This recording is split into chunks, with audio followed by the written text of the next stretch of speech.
Well, in today's video, I'm going to show you how you can set up the one-handed keyboard. So if you search on your phone, like now, if I go to App Library, and you can notice my keyboard's over on the left-hand side. I'm going to turn the keyboard, the right-hand keyboard, or the left-hand, or none at all. So let's get started. So if I go into Settings and search for General,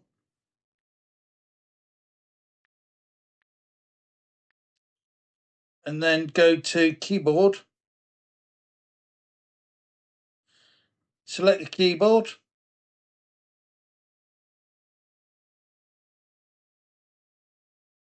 so I've got one-handed keyboard, so if I tap on there, I can turn the one-handed keyboard feature off, or I can set it to left or right.